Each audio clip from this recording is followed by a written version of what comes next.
Hello दोस्तों, मैं ममता सचदेवा हूँ एक बार फिर से आप सबके साथ। और अभी जो हमने टॉपिक लिया है आप सबसे डिस्कशन करने के लिए, वो टॉपिक है जो बहुत पॉपुलर है, क्योंकि बहुत सारे लोग इस क्वेश्चन के बारे में भी मेरे फेसबुक पेज के ऊपर और मेरे यूट्यूब चैनल के ऊपर पूछते रहते हैं कि अगर हम मैरिड है तो क्या हम कैबिन क्रू बन सकते हैं।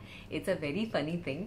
एनीवे, तो चलिए इसके आंसर पे आते हैं कि अगर आप मैरिड हो और अगर आपकी एज क्राइटेरिया जो है वो जॉब के रिलेटेड मैच कर रहा है, तो मुझे नहीं लगता कि कोई खास प्रॉब्लम है।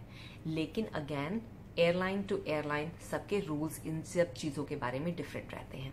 तो उसका बेस्ट वे क्या है, जब भी आपने ये सब चीज़ें चेक करनी हो तो आप एयरलाइन का अपना जो डेजिग्नेटेड पेज होता है, जिसको हम वेब पेज बोलते हैं, जैसे एयर इंडिया का है तो airindia.com/careers, etihad.com/careers, emirates.com/careers। तो आप उनके जब करियर पेज के, एयरलाइन के करियर पेज के ऊपर आप जाके कैबिन क्रू के रिक्वायरमेंट्स में आप उनके सेक्शन में पढ़ सकते हैं कि उनकी रिक्वायरमेंट्स क्या हैं। उसी सेक्शन में मेंशन कभी किया होता है कि मैरिड लोगों के लिए क्या रूल्स एंड रेगुलेशंस हैं।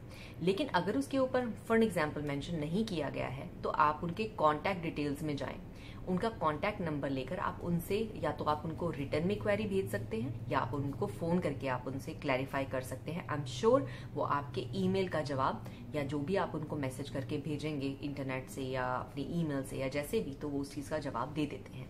तो इंटरनेशनल एयरलाइंस में मैं बता सकती हूँ कि मैं यहाँ काम करती हूँ, तो यहाँ कुछ एक एयरलाइंस हैं जिनको मैरिड कैबिन क्रू लेने में प्रॉब्लम है, या कैबिन क्रू बनने के बाद कुछ सर्टन टाइम तक वो अपने कैबिन क्रू को शादी नहीं करने देते।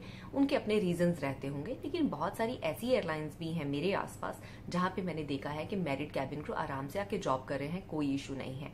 तो आप मैरिड हो या आप नॉन मैरिड हो, उससे बहुत सारी एयरलाइंस ऐसी हैं दुनिया में जिनसे उनको कोई फर्क नहीं पड़ता। और मुझे तो लगता नहीं कि फर्क पड़ना चाहिए कि मैरिड या नॉन मैरिड होने से आपके स्किल्स में तो कोई फर्क नहीं आ रहा। ऐसा तो नहीं है कि मैरिड होने से आपके स्किल्स खराब हो रहे हैं।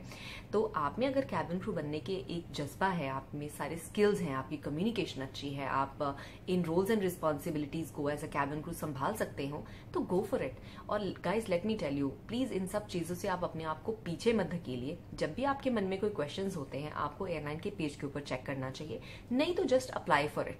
ज्यादा से ज्यादा क्या होगा, वो आपकी एप्लीकेशन रिजेक्ट कर देंगे। एटलीस्ट आपने एक स्टेप तो लिया, सो गो फॉर इट ऑलवेज। इतना सोचिए मत, इतना डरिए मत। जस्ट जो भी करना है लाइफ में उसकी प्रिपरेशन कीजिए, प्रॉपर अच्छे तरीके से तैयारी कीजिए और आगे बढ़िए। So thank you so much once again जिसने भी ये क्वेश्चन रेज किया था, because questions are always good. आपके क्वेश्चंस आते हैं तो मेरे आंसर्स आपके सामने आते हैं। और प्लीज सब्सक्राइब करना इस चैनल को मत भूलिए। Take care, bye bye.